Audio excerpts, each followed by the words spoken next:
Він супроводжує застуди і вірусні інфекції, може бути ознакою важкої патології або проявом серцево-судинних захворювань чи захворювань шлунково-кишкового тракту, або реакцією на той чи інший алерген, і навіть симптомом стресу. А ще його наявність може вказувати на присутність паразитів в організмі людини. Все це про кашель. І саме він буде в центрі нашої сьогоднішньої розмови, незважаючи на те, що нині літо і надзвичайно спекотна погода. Вітаю вас, я Наталя Грабченко, і це програма «Будьте здорові».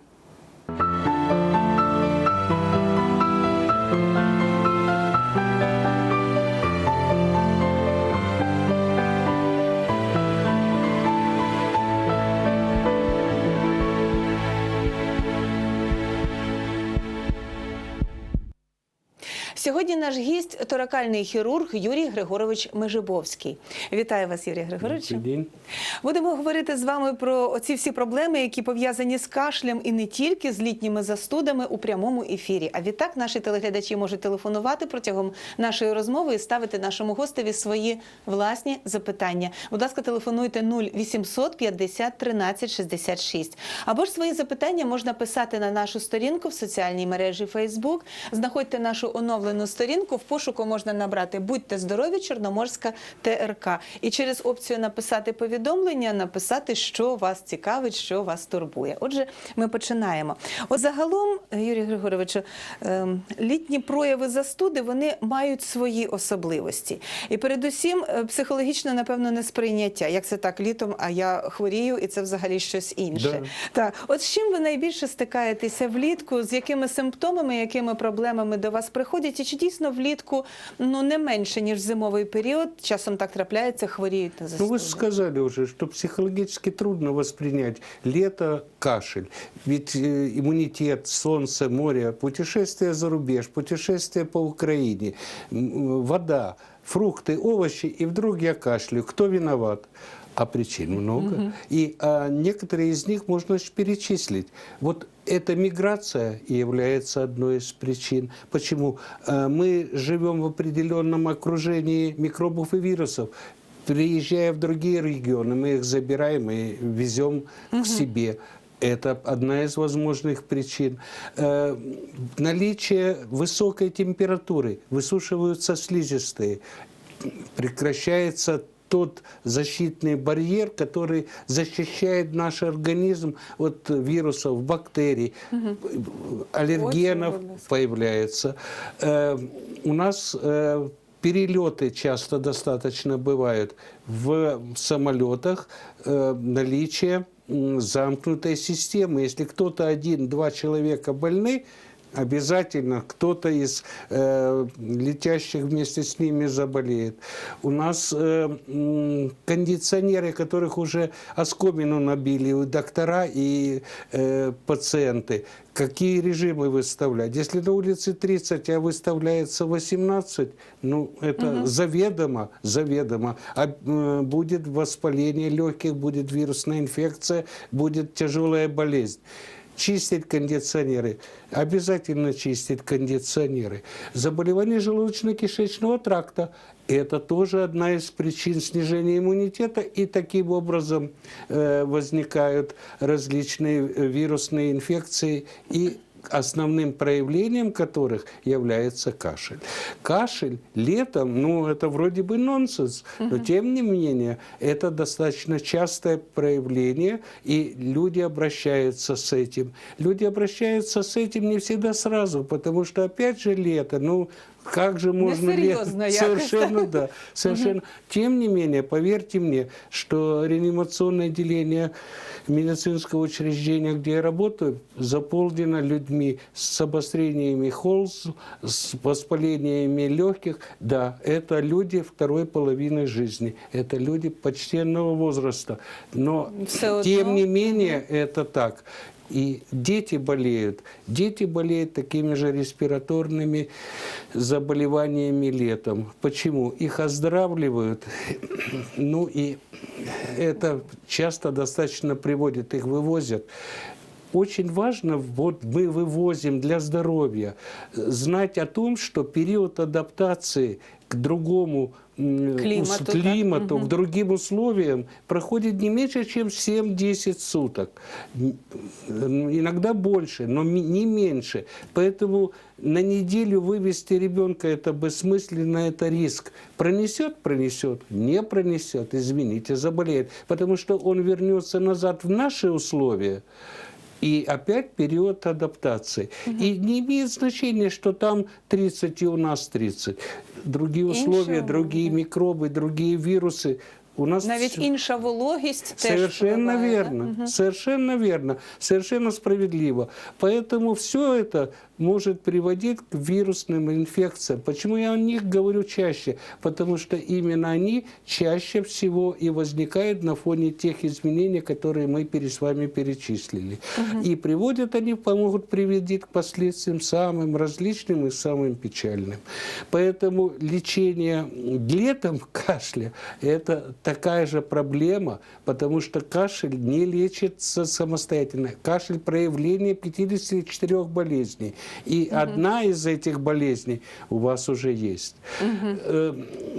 Стандартный вопрос. А когда идти к до лікарю? врачу? Совершенно верно. Стандартный вопрос и, простите, стандартный ответ. Если в течение ближайших 3-4 5 дней ситуация у вас не улучшается, надо обращаться к доктору. А если вы кашляете месяца 2, недели 3, это уже обязательный визит к доктору, вне зависимости от температуры на улице и поры года. Почему? Потому что вы правильно в начале сказали, что это может быть проявлением аллергии. Ведь пыльцевые аллергены у нас полно. Полно в городе, полно за городом. И эти пыльцевые аллергены могут быть стимуляторами кашля. И одним из форм проявления даже такой тяжелой болезни, как астма, может быть кашлевой вариант. Когда человек не задыхается. Стандартно это приступы удушья, вызванные бронхоспазмом средних и мелких бронхов. Но может этого не быть. Это может быть просто кашлевой вариант. Неукротимый кашель. Неукротимый кашель, и причину этого надо выяснить. Как говорят наши коллеги за рубежом, вот, в частности американцы, постинфекционный кашель. Они считают, 6-8 недель может человек, но это если доказана инфекция, есть причина. И 6 недель, человек может кашлять. У нас дуже часто, до речі, застудні захворювання закінчуються тим, що людина ще довго кашляє, відкашляє цю хворобу. Совершенно справедливо. Тобто це вважається більш-менш нормальним, виходить, що так? Если мы знаем четко причину. Почему? Потому что те же вирусные респираторные инфекции могут привести к обострению хронических бронхитов, и тогда этот кашель нормальный. Те же вирусные инфекции могут привести к обострению астмы. И тогда это кашель ненормальный, надо лечить. Ненормальный в кавычках, естественно. Так.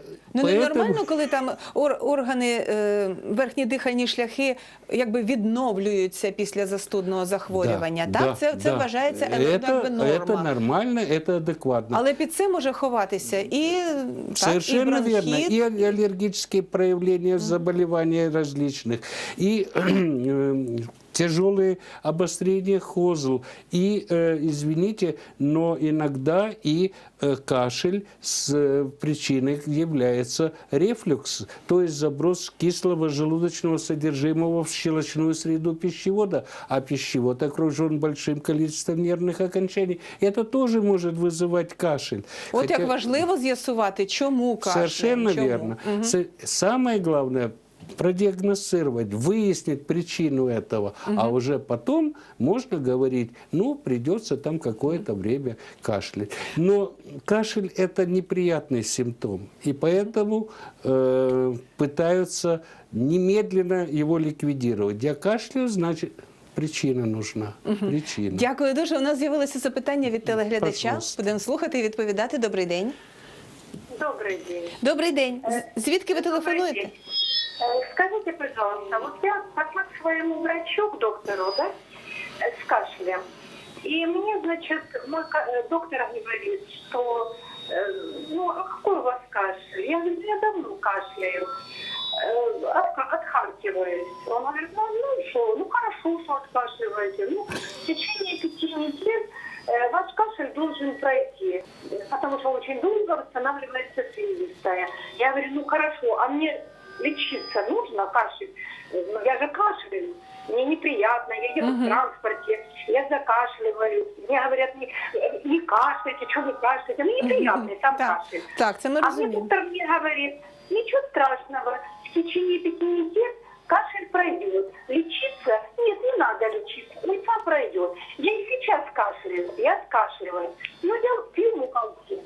Даст Бог, может быть, пройдет. А скільки часу у вас такий кашель от на даний момент? Яка тривала? 9 мая. З 9 травня. А звідки ви телефонуєте, скажіть, будь ласка? А я телефоную з города Мелітополя. З Мелітополя. Дуже приємно. Так. Ну що, будемо відповідати, чи є Конечно, додаткові но питання? вы перед этим буквально говорили, что нужно выяснить причину кашля. Ну нельзя Ну, же с мая... тоді йти до Да. іншого лікаря, якщо це Ну, і так приємно, коли лікар відмовляється від хворого і каже, все саме Ну, пройде. понимаете, Да.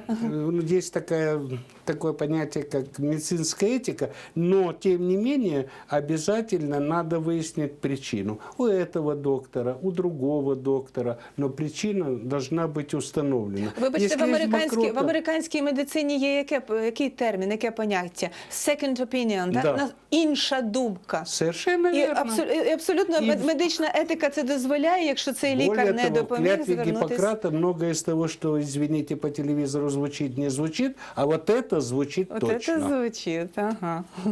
Будемо знати. Тобто це все-таки ми порадимо нашій телеглядачці з Мелітополя піти до іншого Обратиться, лікаря, і Обратиться тому що к з 9 доктору и травня выяснить причину, потому что с мая месяца уже кончается июнь, майже 2 місяці, Да. ну 1,5 місяці точно є кашель. Це вже причина забагато. должна быть. Мгм. Дякуємо дуже. Нагадуємо телефон для ваших запитань. Дуже цікавий гість у нас сьогодні. Його звати Юрій Григорович Межибовський, і він торакальний хірург. Ми з ним говоримо про літні застуди, будемо говорити про бронхіальну астму. Якщо у вас є свої запитання, будь ласка, телефонуйте 0800 50 13 66.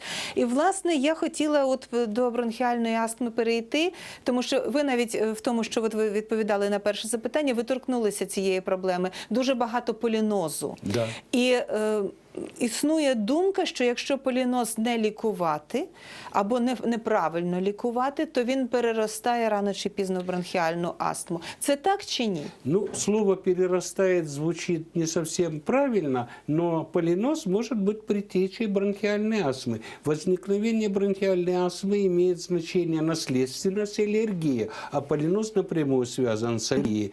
Поэтому лечение полиноза – это тот шаг, который может предотвратить дальнейшее усиление аллергических реакций. Ведь аллергические реакции – это не болезнь как таковая. Полинос уже болезнь. А вот сама аллергия – это свойство организма. И это либо приобретено, либо передано по наследству. Але на родственникам. якийсь відсоток ці явища пов'язані. Совершенно все-таки, так? верно.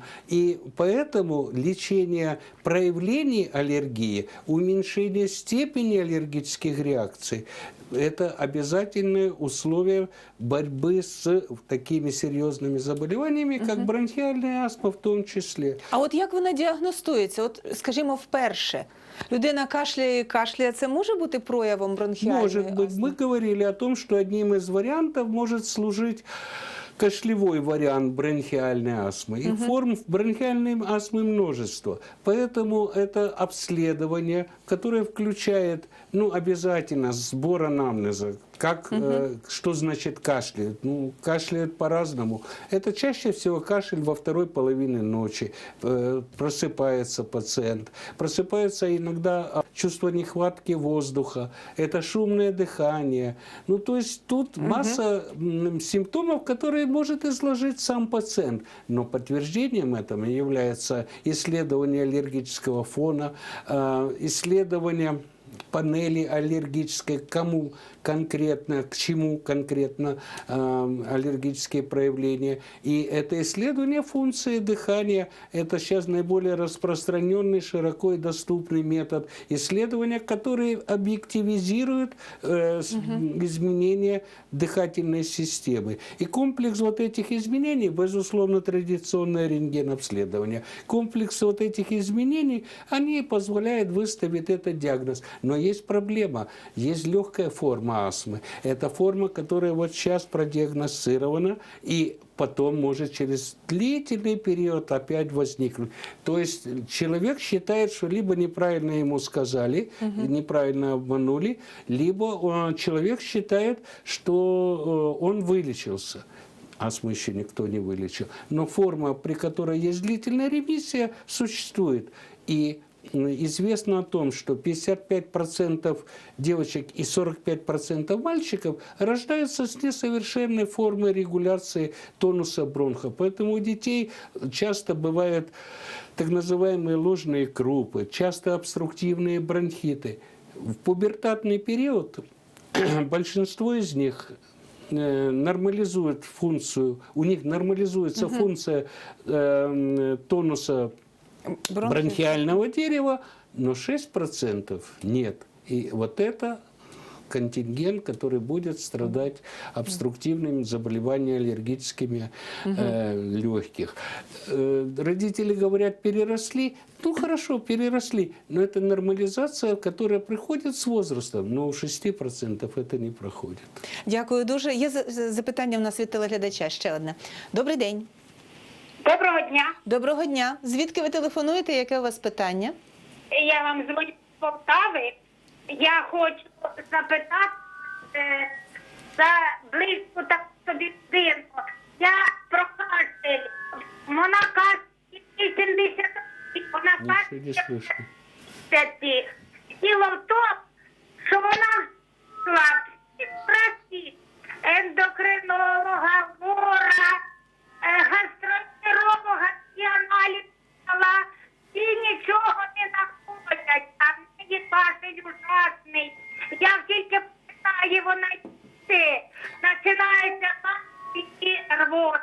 Скажіть, до якогось врача йти? Дякую дуже за ваше питання, я зрозуміла. Наша додзвонювачка з Полтави запитує про свою знайому, яка має постійний кашель. Але вона обійшла уже всіх лікарів, включно навіть із ендокринологом, із гастроентерологом. І причину виявити не можуть. Сухий такий, гавкаючий кашель, він продовжується. Наскільки я був дуже поганий, вибачайте, дуже поганий зв'язок, переривається. Але це те, що я почула, зрозуміла. Я услышал вот гастроэнтеролога и уролога. Я не знаю, зачем они. Гастроэнтеролог понятен. Эндокринолога сказали. Извините, эндокринолога. Речь идет о том, что для того, чтобы установить причину такого, стандартный ход обследования – это рентгенологическое исследование обязательно. Это анализ крови общий с формулой обязательно. Это общий иммуноглобулин Е. Мы говорили об аллергии. Это показатель топических изменений, есть ли там аллергическая настроенность, либо нету. Это С-реактивный белок, показатель воспаления, то есть связано это с воспалительными изменениями. Это обязательное исследование функции дыхания, и тогда исследование можно раскручивать дальше. Это, возможно, бронхоскопия, это, возможно, гастроскопия. То есть, але починати треба, видно, з діагностики, стандартного обстеження все-таки верхніх дихальних шляхів, наскільки я зрозуміла. Обязательно. І якщо це все виключено, то тоді вже можна тогда звертати искать увагу. поиски какие-то. Ну, просто вот так бегать от одного к другому. Должна зараз быть система. Для того, щоб розпочати цю систему правильно, от зараз у нас є система звернення до сімейного лікаря. Так, і порадимо. Вот именно семейный доктор и должен начать, а дальше уже продолжать должны узкие специалисты, потому что... А який саме вузький От ви торакальний хірург. Так. Торакальний хірург – це, якщо хтось не знає, це людина, яка Так, вміє да. оперувати і легені, так, да, так? да. Ну, Але ж ви зараз говорите про питання терапії, ви говорите про потому что люди профілактику. обращаются не только с этими проблемами, это первое. Во-вторых, таракальные проблемы, это не обязательно ограничиваются именно таракальными проблемами. Люди болеют различными болезнями, и не знать их просто некрасиво. Тобто починаємо з сімейного лікаря і рухаємося до Конечно, вузьких спеціалістів, конечно. але почати дійсно треба ваші Обязательно знайомі з сімейної. с простых вещей. Тогда можно какую-то систему создать. А если начинать, один пошел сюда, потом пошел сюда, не будет системы. Должен быть один доктор, который координирует эти действия. Всі ці дослідження на Совершенно різних рівнях. вірно. Дуже дякую. Я ще раз нагадую, що гість програми «Будьте здорові» сьогодні торакальний хірург Юрій Григорович Межибовський. Ми з ним говоримо про літні застуди і різноманітні прояви, які влітку можуть нам дошкуляти. Будемо далі говорити і про кондиціонери, і про пневмонії літні, які теж дуже розповсюджені. Якщо у вас виникатимуть свої запитання, будь ласка, телефонуйте 0800 50 13 66. Ну а тим часом ми робимо перерву, дивимося рекламу, а потім продовжимо.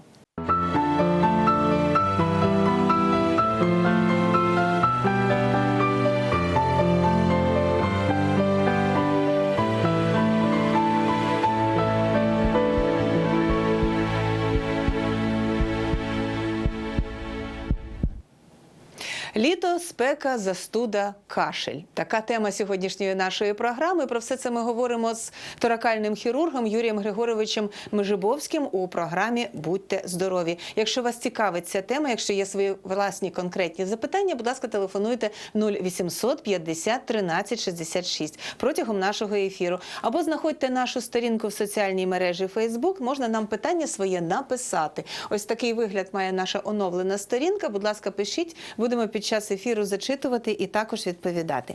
Юрій Григорович, хотіла поговорити про кондиціонери, яких ви торкнулися от на самому початку. Кондиціонери треба чистити, сказали ви. От в 97-му році, понад 20 років тому, європейські дослідники почали вивчати так званий офісний синдром. Їх зацікавило, чому люди, які сидять в офісах, комфортних умовах, де їх охолоджують кондиціонери, в 2,5 рази частіше хворіють на застудні захворювання. І отут виникли, власне, оці всі питання.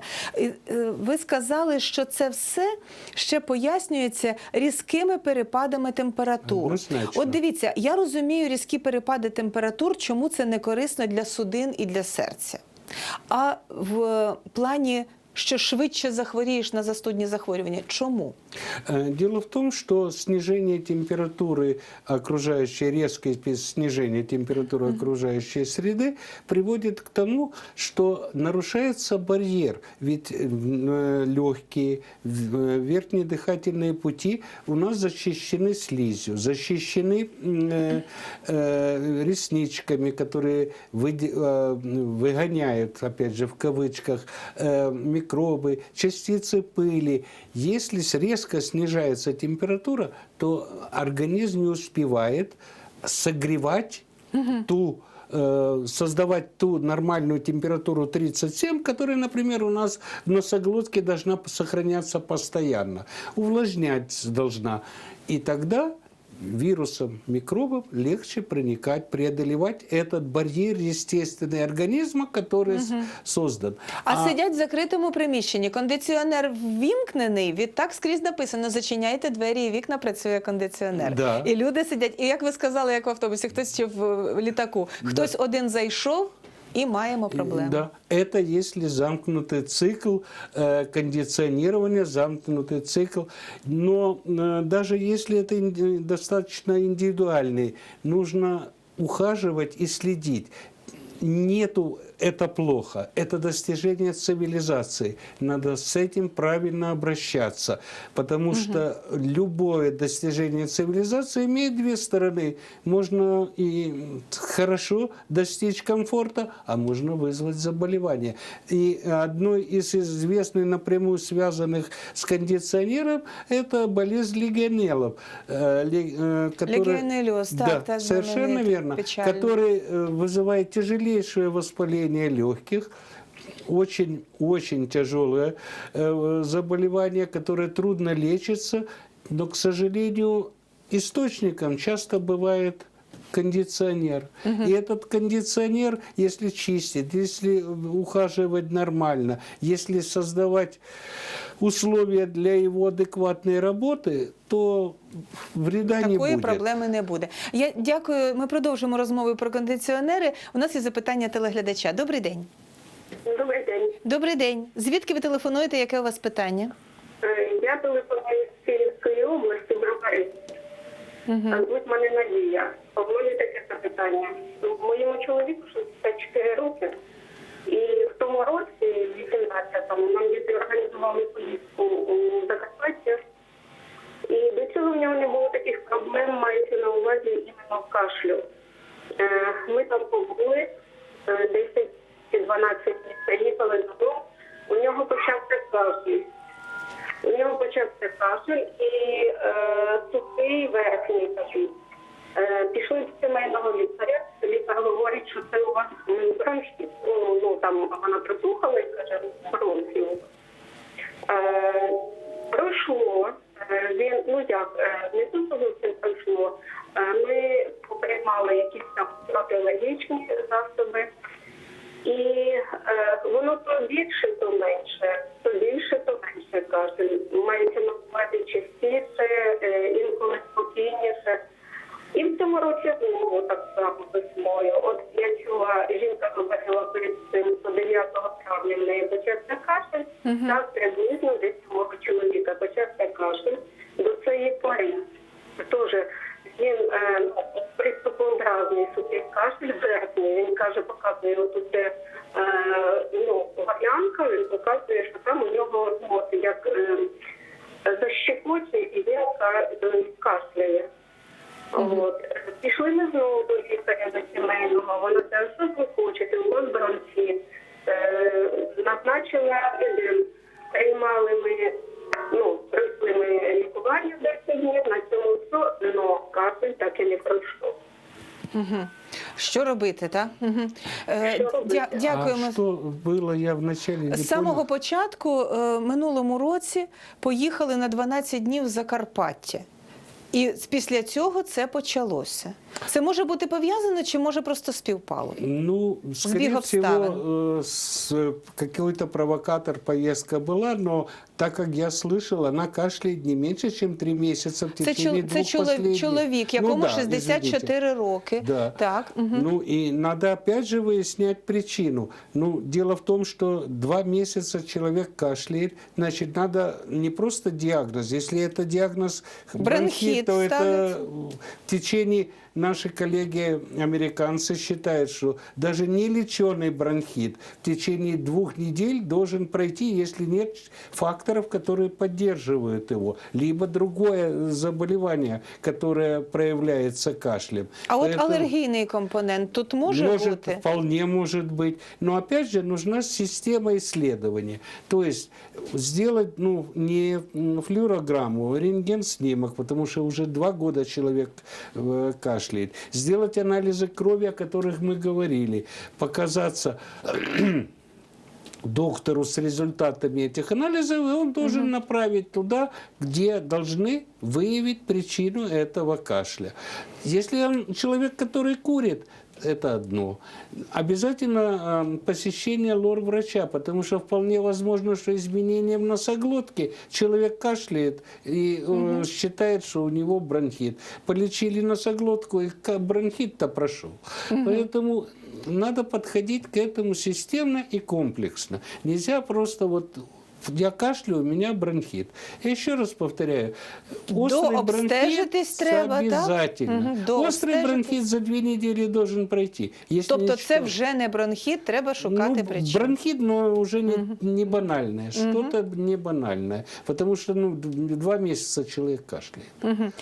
Повертаючись до теми кондиціонерів, чи дійсно в кондиціонерах, от окрім екзотичного для нас легіонельозу, є стафілококи, є стрептококи, є грибки, і це Абсолютно. теж показники того, що треба чистити і ще Абсолютно раз. справедливо. А яким чином вони сприяють розвитку застудних захворювань? Ну, давайте будем честными, не обязательно это должно быть застудное. Иногда это просто аллергические грибки, наличие грибковой флоры может приводить к аллергизации организма и вызывать приступы того же кашля. Тобто це кашель не застудний, Абсолютно, а алергійний. совершенно Отак. справедливо. Наличие стафилококков в нечищенном нечищенных фильтрах, а стафилококк это всеобъемлющий микроб, он живет всюду, и поэтому он может спокойно проникать в верхние дыхательные пути, вызывать риниты, затеки слизи, может вызывать хронические танзелиты. То есть, Це все складно лікується потім? все это действительно сложно лечиться. Почему? Потому что оно поддерживается. Ведь мы не знаем источник. Ведь как чаще всего говорят, на меня кашлянул сосед, на меня кашлянул, там, я не знаю, в автобусе, в маршрутке, на работе на меня там покашляли. А то, что он взялся в маршрутке за рукой за поручень, а перед этим человек кашлял, прикрывая рот, и тоже взялся за... И вот будь ласка, отримали. источник инфекции. А это сложно доказать в кондиционерах, потому что надо чистить. А это деньги. А в автомобільних кондиціонерах це вся біда є чи тільки в офісних? Однозначно беда есть. И часто больные приходят и говорят, вы знаете, я перестала пользоваться климат-контролем, кондиционером, потому что как только я включаю, у меня возникают эпизоды удушья и кашля. И этот эпизоды удушья и кашля повторяются именно в автомобиле. А чаще всего есть еще какой-то компонент, есть еще какие-то зоны, когда этот кашель повторяется. Но вот автомобиль, поскольку это достаточно распространено, сейчас уже у нас, сел в машину, включил кондиционер, оп, поехал. Останавливается, приступ кашля настолько сильный, что он не может вести машину. Хорошо, если останавливается, а если, не дай бог, нет. Поэтому большинство людей стараются, зная об этой проблеме, стараются не пользоваться кондиционерами, либо действительно ухаживать за ними. Тогда риски возникновения вот таких эпизодов, конечно, уменьшаются. А так это такой же риск. Хочу нагадати наш телефон для ваших запитань 0800 50 13 66. Якщо вас цікавить наша тема, ми говоримо літо, застуди, кашель і все, що з цим пов'язано. От, будь ласка, телефонуйте, Юрій Григорович буде відповідати на ваші запитання. А скажіть, будь ласка, для літа характерні пневмонії? І, скажімо, може ви прокоментуєте, як таке може бути? Я пам'ятаю випадок, він стосується однієї людини, про яку дуже багато писали в мережі Фейсбук, і дуже тяжко попрощалися з цим чоловіком. Він пов'язаний зі світом мистецтва. Я його не знала, але я читала, що писали його друзі. Холодний випитий компот з холодильника, ангіна, пневмонія, летальний випадок. І це було настільки молодий, здоровий чоловік. Ви знаєте, от я вас хочу як фахівця просто запитати, це настільки має неймовірний якийсь от вигляд, така історія. І хотілося б знати і розуміти, щоб берегти своє здоров'я, своїх знайомих від подібних випадків. Такий ланцюг притаманний взагалі? Це літо. Вполне реально. Почему? Опять же, он выпивает холодный, компот, мороженое. Это у человека есть уже предтеча, у него есть танзелит. Это вызывает обострение хронического танзелита, а это гнойное воспаление. Гнойное воспаление, ну не обязательно я побегу сегодня к доктору. Я пойду, возможно, завтра, горло болит. Это часто бывает, я пополощу. Літо, тепло, та Совершенно нічого серйозного. Абсолютно справедливо. Я пополощу, а за это время спускается инфекция вниз, а тогда уже, к сожалению, возможны очень тяжелые последствия, очень тяжелые вариации, потому что гнойная инфекция в миндалинах, к сожалению, может вызывать тяжелейшие пневмонии. Поэтому обязательно следить за носоглоткой. Летом болит горло, день-два, надо идти к доктору. Надо понять, почему у тебя болит горло. Потому что это может быть предтечей воспаления легких, тяжелых бронхитов. Ну, это нехорошо. Это надо лечить. Треба все-таки не самодіяльністю займатися, а Совершенно фаховим вірно, лікуванням. совершенно вірно. Для літнього періоду дійсно характерні багато випадків пневмонії? Чи все-таки вона не так часто В зустрічається? последнее время все чаще, чаще и чаще. И причины этого я перечислял с вами. Помните, мы говорили о миграции населения, Так, так. о кондиционерах, о высушенной слизистой. Є багато факторів для того, дуже щоб це багато було. факторів. А от взимку, ви згадайте, коли були грип і застуда, як часто вони закінчувались пневмоніями? Це по-перше. По-друге, засоби масової інформації багато писали про так звані вірусні пневмонії, Да. які дуже швидко розвиваються. Да. А це що таке? А з цим що робити? Вы имеете в виду летние варианты Чи влітку таке буває? Я привела приклад Однозначно, зимовий. однозначно. Ми до зими теж прийдемо коли-небудь, і треба це знати. Но Користуючись зимой у нагодою, нас здесь питаю. настороженность. У нас средства массовой информации, медицинская общественность агитируют за проведение прививок против вирусов. Ну, это До речі, люди- щеплення да, проти грипу ви совершенно- вітаєте? Однозначно. Так? Однозначно. Бо про це Поверьте треба мне. зараз говорити, правда ж? Сейчас надо быть готовым к тому, что зимой опять будет вирусная инфекция. Так що зараз треба говорити за аудиторію про те, що це Совершенно потрібно робити справедливо. восени, правда? Совершенно справедливо. Почему? Потому что многие считают, что это фармацевтические фирмы создают этот ажиотаж, и это не так. В мире проводится плановое для пациентов с угрозой, это старше 60 лет. В мире проводится против воспаления легких пневмококковая вакцинация старше 60 лет или группы риска. У нас такого нема. Так? У нас все сброшено на самосознание человека. А он верит, не верит. Достаточно для него информации. Залез в интернет, но куда он посмотрел? А может, он не туда посмотрел? Извините меня. Ведь там же написано все, что угодно. Ведь ограничений для интернета никаких нету. Там же можно писать все, что угодно. Вот о том на собственной шкуре доказывать, что они ошиблись, ну и что? И кто будет виноват? Поэтому будут искать ближайшего. Кто Дякую рядом. дуже. Дякую дуже. У нас є запитання від телеглядача. Добрий день. Добрий день. Добрий день. Звідки ви телефонуєте? Яке у вас питання? Я з Тернополя телефоную. Хочу запитати, в мене часто з носа тече з носа. Що робити, чим лічитися, як робити? Часто повторювані риніти, Да. так?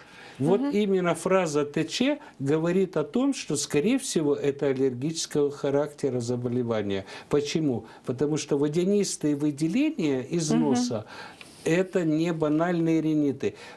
Банальные риниты могут начинаться с водянистых выделений, но через 3-4 дня это начинаются желтые, известные нам сопли, густые и так далее, и так далее. А вот часто ТЧ надо подойти к лор-врачу, который посмотрит, может взять отпечатки со слизистой, проверить, может взять анализ крови, иммуноглобулин Е. Если наше предположение верно, назначить терапию. А это сейчас доступно вполне лечение аллергических ринитов, полинозов. Это вполне доступные в настоящее время процедуры, которые могут предотвратить дальнейшее распространение, появление синуситов, появление гайморитов. Это проблема может быть. Если это часто возникает, надо вот сейчас сделать то, о чем мы говорим. И я надеюсь, что все будет у вас нормально и хорошо. Я би хотіла закінчити тему пневмонії важливим питанням лікування. Яким чином лікується пневмонія і, власне, пневмонії, якими людина часто хворіє, тому що є таке явище, коли часто повторювана пневмонія. Наскільки це небезпечно для взагалі такого нашого тонкого органу, як легені? Ну, одно из характеристик определения пневмонии – это острое инфекционное заболевание. Острое инфекционное заболевание, вызываемое вирусом либо бактерий, либо ассоциацией вирусов и бактерий. И если на бактерии у нас масса антибактериальных препаратов, то на вирусы у нас, к сожалению, и как во всем мире, нету конкретных препаратов, которые действовали непосредственно на этот вирус. А выявление самого вируса, а их 300, мы вылечим пациента до того, как мы узнаем название одного из этих вирусов. Вирусы гриппов А и Б, да, есть тесты, вот их проводят. И тогда можно как-то воздействовать на эти вирусы. А исходя из определения, это антибактериальные препараты. Тобто это антибиотики. Выбор антибиотика – это прерогатива уже доктора, соответственно, с теми законами медицинскими, которые у нас есть.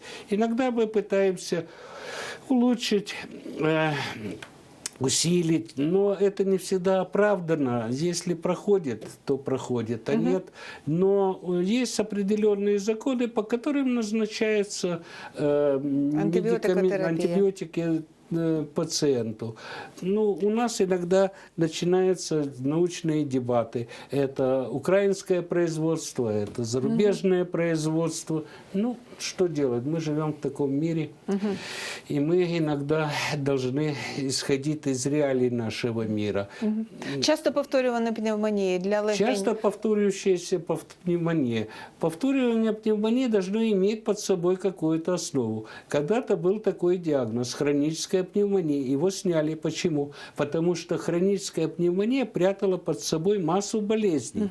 И вот теперь мы при повторяющихся пневмониях должны исключать и опухоль, и туберкулез, и патологию врожденную или приобретенную бронхолегочной системы. То есть Тобто треба шукати першопричину. Причину, повторяюсь, особенно если это в одной и той же зоне. У нас буквально 2 хвилини до кінця, але є дзвінок. Спробуємо коротко послухати і відповісти. Добрий день. Добрый день. Добрий день. Яке у вас питання? Скажите, пожалуйста, норму глобулина Е в крови. До Верхняя 100. граница. До 100. Дякую. До 100. Дякую. Дякуємо за ваш дзвінок і за ваше запитання. Ну і на фінал, оскільки 1 хвилина є, тютюнопаління для верхніх дихальних шляхів. Що це? Это Усі вред. кажуть, що шкідливо, Да. а конкретно от від фахівця, Вот, який бачив легені. Более того, бывшего курца, Позитива. я тоже курил, должен сознаться в части своих грехов. Ну, прекратил это. Выдержу, не выдержу, зависит от меня, от обстоятельств. Но Але як лікар знаєте, що треба витримати, так? надо выдержать. К сожалению, другого пути нет. Но это постоянный ожог слизистой.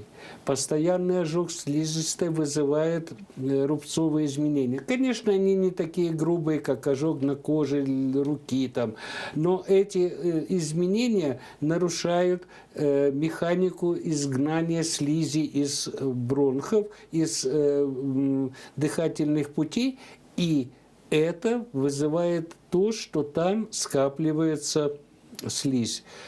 А каждый из нас вырабатывает от 50 до 500 мл слизи, она поднимается, проглатывается как слюна. Если она там стоит, она инфицируется, возникают хронические обструктивные заболевания легких. Дякуємо за роз'яснення і за взагалі дуже цікаву і пізнавальну розмову. Юрій Григорович Межибовський, торакальний хірург, був сьогодні гостем програми «Будьте здорові». Будьте здорові ви, всього вам найкращого, не хворійте, тим більше, що літо.